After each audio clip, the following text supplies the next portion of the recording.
Mesmo depois que a escravidão acabou, tem acontecido uma situação semelhante, e inclusive e especialmente no âmbito doméstico. Muitas pessoas têm sido tratadas como escravas, mesmo que a lei diga que isso é errado.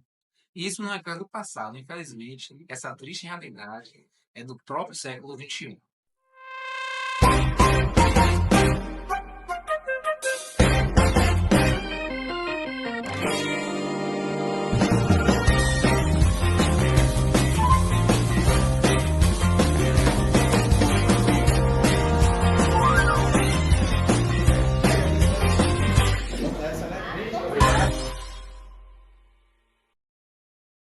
Hoje, na série especial, a história da babá que arriscou a própria vida e pulou do terceiro andar de um prédio em Salvador para fugir do cárcere privado. Ela sofria agressões da patroa, que também foi denunciada por mais 8 ex-funcionárias.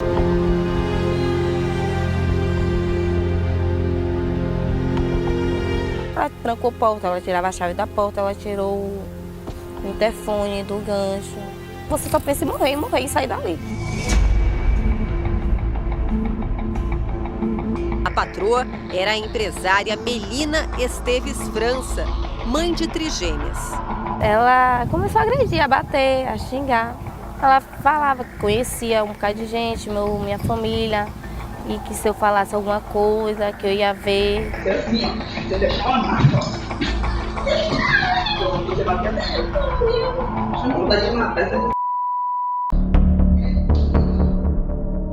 Neste vídeo, é possível ouvir o momento em que Melina impede Rayana de sair de casa.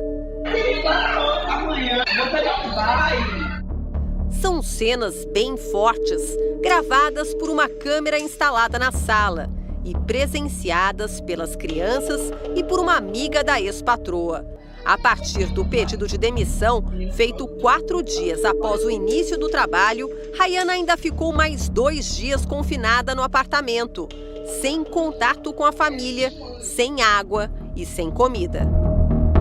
Boa noite. Sejam bem-vindos a mais um episódio do Juridicast. Hoje estamos com 2 pessoas com uma carreira extremamente vasta. Dr. Jardel e Dr. Célio. Muito obrigado pela presença de vocês hoje. Vamos começar perguntando um pouquinho ao Dr. Jardel o que é trabalho análogo à escravidão. Como é que o senhor pode considerar isso para nós? Vamos lá, né? A gente, primeiramente, agradecer pelo convite, tá? Parabenizar vocês aí pela iniciativa e também por convidar esse grande nome, grande céu, eu tô tranquilo, né? Tá desse grande. E, primeiramente, a gente precisa analisar um contexto, né? Contexto social, contexto histórico, onde a gente se encontra hoje. Tudo isso vai ser pauta para uma discussão legal, certo? Então, quando a gente fala, inclusive do artigo 149 do Código Geral, a gente entende que esse trabalho do escravo, ele não necessariamente acontece com aquele contexto histórico que a gente conhece, que a gente aprende, que a população tem conhecimento. E talvez esse seja o motivo, né, de ainda existir bastante. E, sabendo disso, eu trago um pouco do conhecimento do direito penal. Então, se você me pergunta algo relacionado, eu vou responder relacionado ao direito penal. Então, seria um trabalho exaustivo, uma jornada forçada, né? Trabalho forçado, ambiente degradante e várias outras condições que alimentam o tipo da lei, certo? Muito obrigado. Doutor Célio, como essa prática se manifesta no trabalho doméstico? Na verdade, historicamente falando, né, brasileiro, o Brasil em si, fala de escravidão, né? Quando a gente vai pegar um pouco da história, trazendo desse contexto, hoje está hoje dentro da modernidade, com uma modalidade nova de trabalho escravo, né? Quando vocês falam de trabalho doméstico, a gente levanta sempre uma observação, né, que é sempre pontual a falar sobre isso. A própria atividade, né, a questão da própria vulnerabilidade, a própria questão relacionada ao tipo de trabalho. O que é um trabalho doméstico? Um trabalho doméstico é um trabalho em âmbito familiar, prestado a uma pessoa física ou a uma família, sem finalidade lucrativa. Percebam vocês comigo, imagine uma pessoa que vem do interior, com pouco esclarecimento, né, pouca escolaridade, e é empregada, né, trazendo para morar dentro de uma casa de uma família. Naquele momento que ela está inserida na casa daquela família, existe sempre aquela questão da própria consciência do empregado. O empregado doméstico, às vezes, não tem consciência que ele está escravizado. Ele não tem a consciência, por exemplo, mestre, que, de certa forma, aquele trabalho é análogo à escravidão. Pela questão do vínculo familiar, pela aquela fala que é sempre utilizada, né? Como a gente diz sempre assim, você faz parte, você é um membro da família. Então, isso faz com que a própria pessoa não entenda se está ou não, de fato, dentro desse contexto. Então, como já foi bem falado o Dr. Sam, existem vários fatores que contribuem para isso. E se o Dr. Jardel também quiser falar um pouquinho sobre esses fatores que contribuem para a situação no âmbito social. Ó, nós falamos aqui agora há pouco, inclusive o Dr. Sama, né, iniciou essa tratativa sobre a vulnerabilidade. E esse é um fator muito importante. É tanto que a legislação, os tribunais já entendem que não precisa a pessoa discordar da situação que se encontra. Às vezes ele concorda, justamente por conta dessa palavra trilha, você faz parte da família, você é muito feliz, vai estar lá trabalhando 24 horas, exagerando ali, mas eu acho que é um tema que precisa mostrar um pouco de exagero para que as pessoas possam olhar de uma outra forma. E se observar mesmo, eu acredito que o índice volta mais para cartaz, justamente por conta dessa migração de pessoas do interior para um lugar totalmente novo, desconhecido. E essa vulnerabilidade não é somente pelo interesse onde você se encontra, mas também pela dificuldade de sair daquele local. Pega uma pessoa do interior, viveu muito tempo na roça, ele fala, ó, se quiser ir embora, vá. A pessoa não consegue nem chegar na rodoviária. E aí já vem o medo, já vem, né, as questões sociais também da cidade, a segurança e tal, tudo aquilo pode ser alimentado. Uma dependência, né? Então é uma dependência. Então, são mais direitos trabalhistas mais violados nesse caso. Olha só, quando a gente fala da vulnerabilidade, é importante a gente lembrar que muitas vezes pode acontecer situações de ausência de assinatura de CPPS, horas extras, né? Horas exaustivas de trabalho, questões relacionadas a recolhimentos de FGTS, pagamento de férias, de 13º, salários abaixo do mínimo legal, que é instituído pelo artigo 7º da Constituição. Então, quando a gente fala da questão previdenciária, é a questão da qualidade de segurado, né? Que é uma pessoa que não contribui para a Previdência, acaba perdendo não tendo qualidade de segurado. E, mais ainda, pela questão criminal, a questão do cárcere privado. A questão da privação da liberdade, que são coisas que realmente acontecem, e a gente tem diversos casos que vêm acontecendo aqui, principalmente na Bahia. E nós temos falado muito sobre esses acontecimentos que deixam a sociedade triste e preocupada. Porém, será que há canais de fiscalização? Que medidas eles têm tomado nessa situação? Eu gostaria de perguntar primeiro ao Dr. Jardel. Olha só, vamos lá. A gente entende que existem, né, o Ministério Público do Trabalho, né, existem as instituições responsáveis para isso, mas é muito complicado, principalmente no âmbito penal, porque envolve uma questão em um ambiente privado, em um ambiente particular, principalmente quando volta para a questão doméstica. Fica muito difícil. Então precisa de uma denúncia, precisa de todo um procedimento. É muito difícil uma fiscalização de ofício. Sabe aquele negócio de dentro dentro do quarto, a gente não sabe o que acontece. Então é exatamente isso.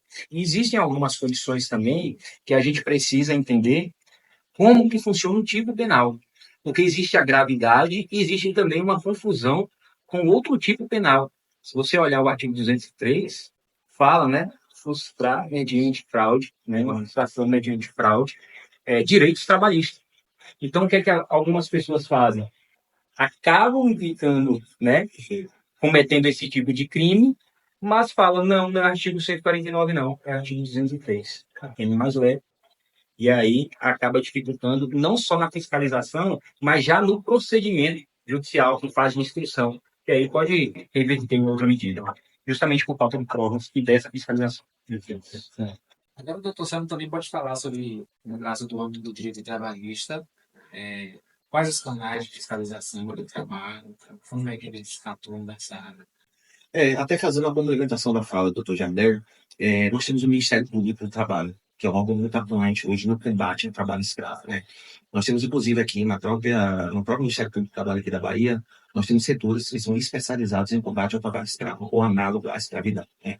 E assim, o que é que eu sempre entendo? É a questão de você ter a fiscalização, o apoio conjunto com as polícias, né? Polícia Rodoviária Federal, o Ministério do Trabalho, juntamente com as próprias polícias militar, polícia civil, e também, claro, o cidadão tem que ter a participação disso. Acho que o mais importante, como ele disse, às vezes na porta fechada, a gente não sabe o que está acontecendo. E talvez a denúncia, a coragem de quem está sofrendo, realmente denunciar. Então a gente tem esses mecanismos. E até fazer uma complementação, o Ministério do Trabalho implementou uma lista suja. O que é essa lista suja? É a lista de empregadores que empregam e que, de certa forma, trazem nesse aspecto empregadores de trabalho escravo ou trabalho análogo da escravidão. Até as pessoas. Nós temos no dia de trabalho, por exemplo, o PNDT, que é o Banco Nacional de Débitos Trabalhistas, né? Seria, na verdade, uma lista restritiva e que teria uma consulta, aquele nome daquela pessoa que pratica trabalho escravo estaria inserido. Olhando para um contexto das falas dos vídeos em si, vemos que a maioria dos casos que acontecem de pessoas do interior, mas muito longe, e pessoas não tão bem alfabetizadas. Olhando para o contexto da vítima em si, assim, o que as vítimas poderiam fazer para poder reivindicar seus direitos? A primeira coisa é ter coragem. Eu acho assim que quem sofre trabalho escravo muitas vezes é como nós estávamos conversando anteriormente, a questão da vulnerabilidade, a questão da hipossuficiência. Às vezes a pessoa não tem consciência de estar escravizada. E o trabalho dela é análogo à escravidão, certo? Existem diversos documentários que a gente pode assistir, diversos casos que acontecem realmente, que você pergunta ao funcionário, é assim que você está trabalhando? É uma coisa normal para ele. Como o próprio doutor Jardel colocou, condições de trabalho. Isso resulta em uma analogia ao trabalho escravo, certo? A questão das jornadas exaustivas. A pessoa precisa ter coragem. E também as pessoas que participam. Eu vi vídeos, realmente, acompanho as reportagens, que as pessoas que participam, verificam o que está acontecendo, mas não denunciam. Então, isso é ter coragem também, e esses são os caminhos que o próprio Ministério Público precisa desse apoio do Ministério do Trabalho e outras autoridades independentes. Doutor Jardel, o senhor poderia falar mais um pouco, se for possível, desses detalhes do crime de redução à condição análoga da escravidão, do artigo 203? Sim. O que é que acontece? Vamos lá. Primeiro ponto, quando todas as vezes que eu falo daqui, eu realmente lembro da importância do que vocês estão fazendo hoje. Então é interessante lembrar, porque a mídia fala pouco. A mídia fala quando é um Leonardo, a mídia fala quando é uma pessoa de classe alta, mas isso pode acontecer em vários contextos. Tem filme, inclusive, na Netflix, que mostra nordestinos indo para um ferro velho em São Paulo, que infelizmente são trancados lá, não conseguem sair. Então isso é uma referência que precisa ser mostrada para que a população entenda que não é necessariamente aquele mesmo contexto histórico. Se você tem uma situação dentro da sua jornada de trabalho que excede o que você foi combinado para fazer, mas isso tem que ter uma pontualidade, uma frequência, já caracteriza e tipifica o artigo 149.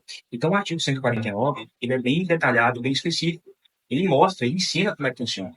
No parágrafo 1º, né, parágrafo 1º, desculpa, que fala justamente isso, e ainda tem as condições de aumento de pena. Olha que interessante. Quais são as condições de aumento de pena? Criança, certo? No caso, menores, né? E também condições raciais. E olha que interessante, essa condição racial não é porque você chegou em determinado local que encontrou uma comunidade de uma determinada etnia, que ali já vai ter um aumento de pena. Observar isso. A condição da raça, a condição da etnia tem que conflitar não, tem que bater certinho com o tipo penal. Então, eles estão nesse tipo de trabalho porque eles são da raça tal, da etnia tal. Aí, beleza, vai ter um aumento de pena. Então, o artigo 149, ele é bem detalhado, ele explica bacana, ele explica, não deixa uma margem de dúvida. A única questão é a preocupação com o artigo 203, que vira tese de defesa para advogado, vira interpretação.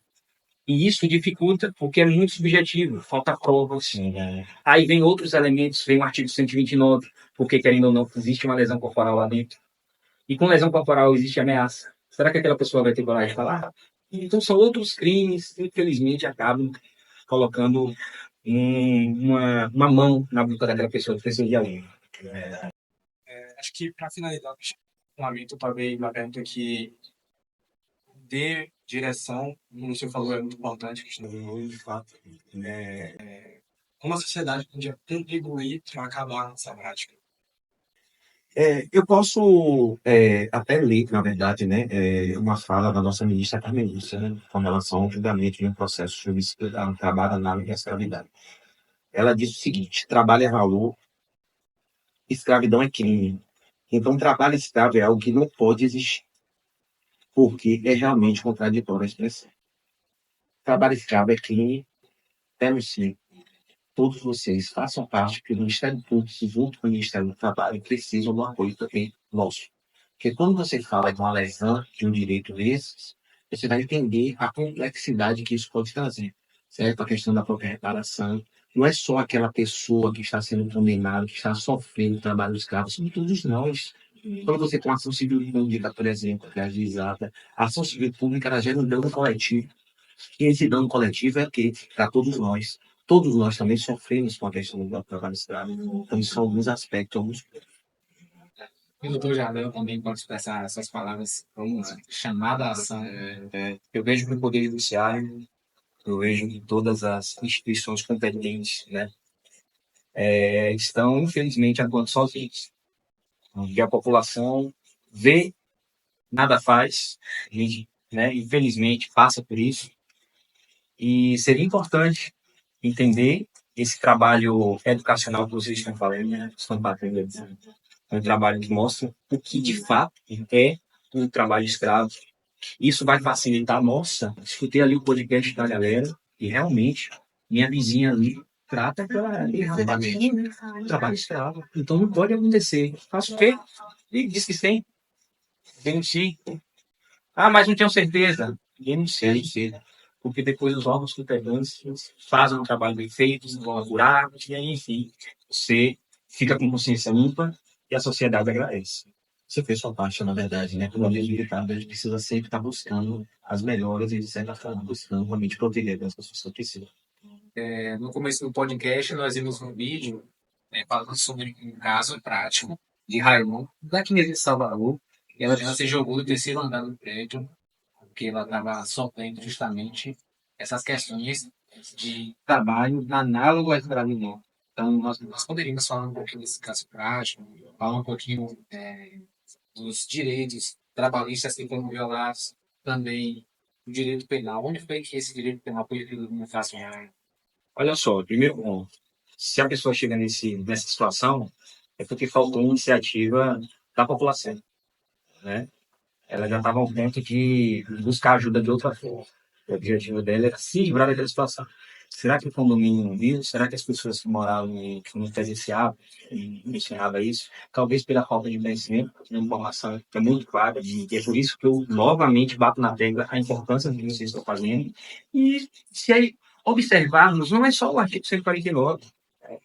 A gente entende também que tem o 121.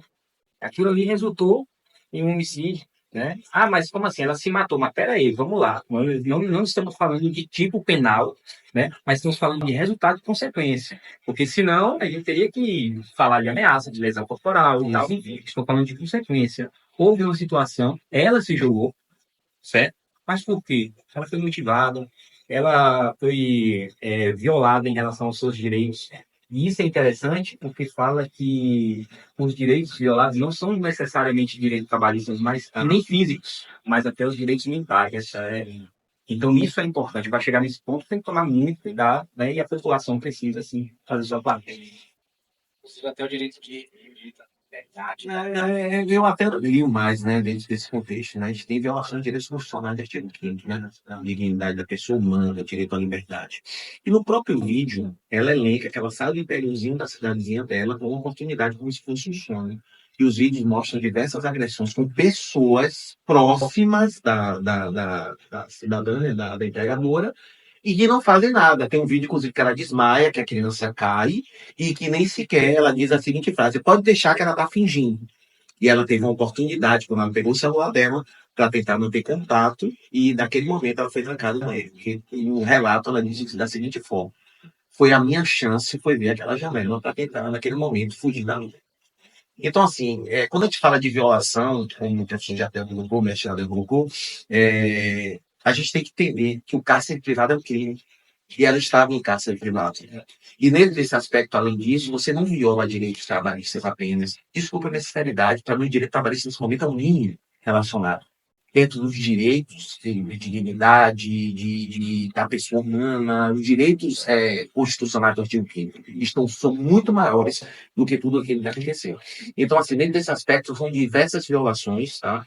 Inclusive, eu quero detalhar que nesse caso que vocês trouxeram aqui para discutir, que é um caso bem polêmico, e é um caso próximo da gente, na verdade, né?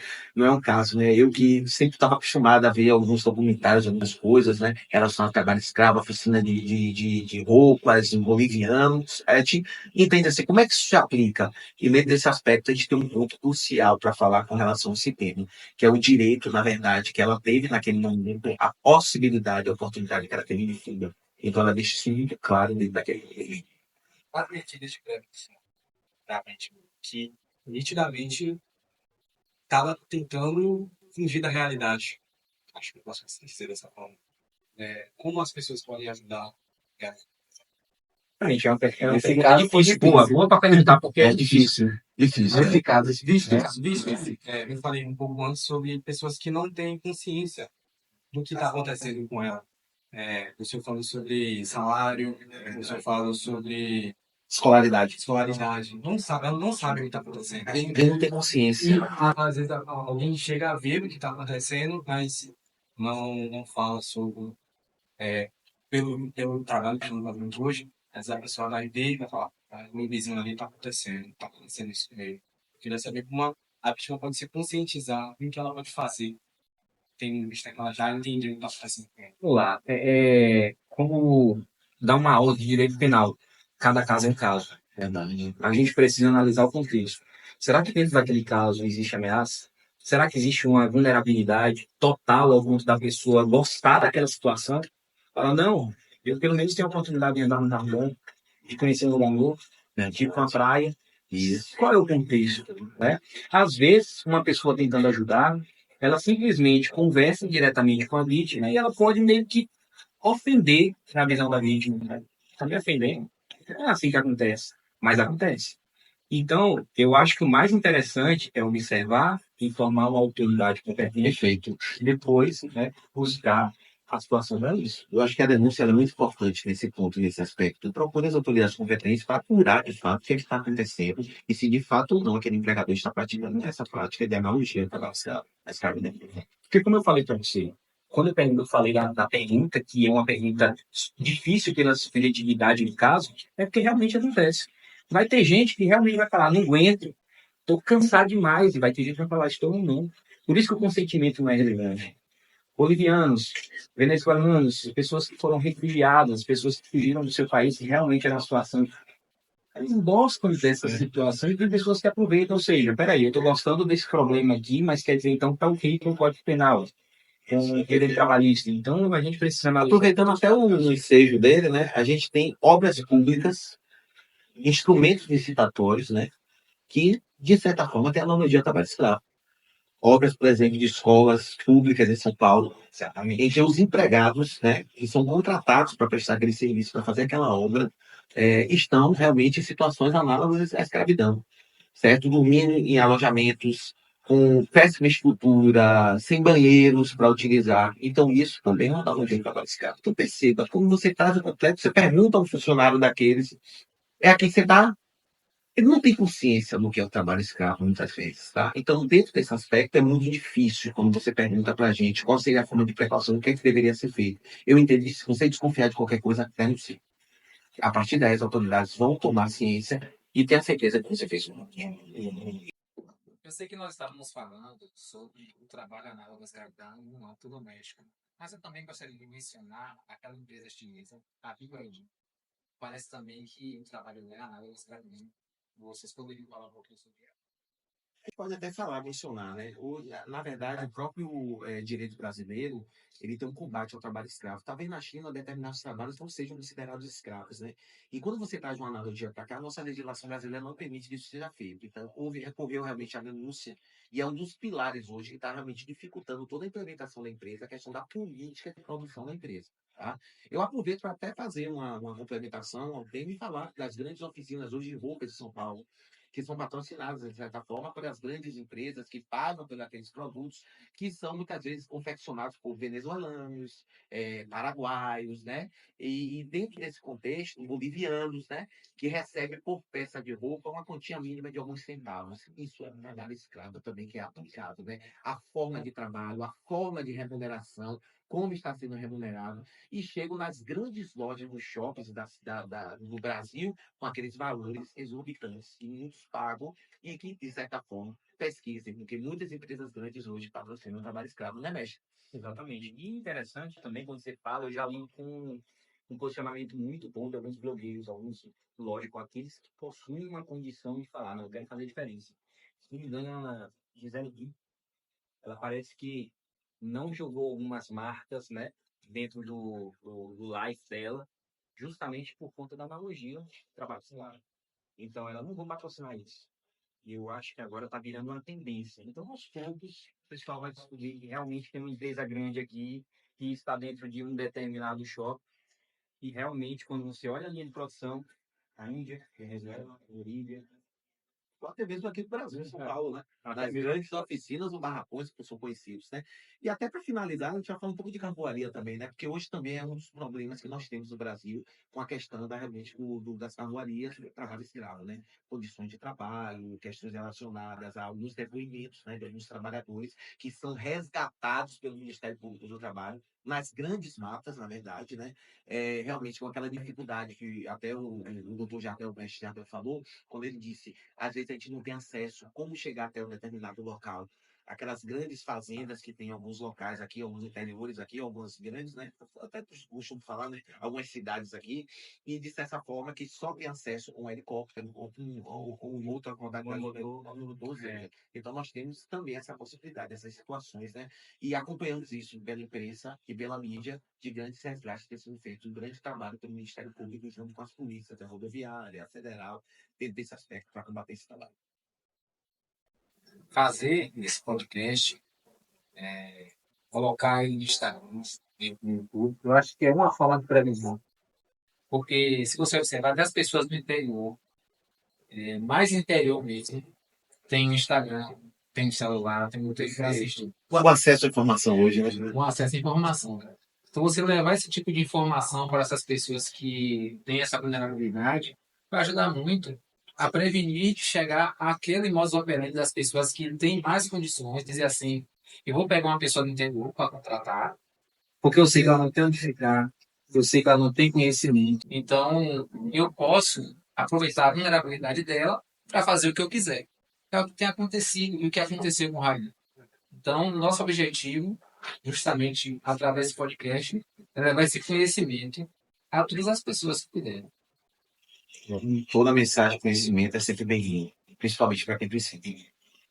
E nós temos muito que agradecer a vocês por esse podcast.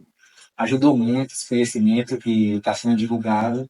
Agradecer também a Liga Acadêmica de Direito do Trabalho Previdenciário, que insistiu muito que a gente continuasse com o Jurisdicast. Inclusive, o Jurisdicast começou numa disciplina do Dr. Jardel, que é o projeto integrador que está aqui com a gente. Uma honra ser convidado, né? Aparecer lá na aula dele, né? O doutor Céu, que foi o nosso primeiro entrevistado também, que sempre enriquece nossos trabalhos, né? Então a gente fica muito agradecido, é uma honra para nós. Professores com vasto conhecimento e expertise. Tenho certeza que a honra é toda nossa, a honra é minha, meu amigo. E eu sempre a gente está aqui para poder, quem a gente puder contribuir no universo acadêmico, desse mundo acadêmico que a gente vai estar aqui, por respeito que eu tenho também, gratidão por esse amigo aqui, um amigo querido aqui, que a gente realmente um bom que a gente acaba criando essa afinidade aqui na faculdade. Tenho certeza que nós aqui dentro dessa instituição temos um respeito. Exatamente, eu digo mesmo que é impressionante o que vocês estão fazendo. A responsabilidade veio, a informação do direito, ela não tem que ficar somente na faculdade, ela tem que, circular, porque vocês hoje já são operadores de direito, e vocês falam, a rua tem poder, tem força, então é muito importante jogar toda essa informação para a rua, e é isso que vocês estão fazendo. Então, parabéns, Mais uma vez agradeço aí pela presença. Essa pessoa que está aqui, que é mais tranquilo, porque eu gosto dessa pessoa. Maria, essa verdade. Então, parabéns, viu, gente. Continue esse trabalho. Vocês também aí, ó. Você viu bastidores, certo? Bastidores não aparecem, mas tem muita gente envolvida para fazer isso acontecer. Então, parabéns. Parabéns, gente. Temos palmas para bater para você.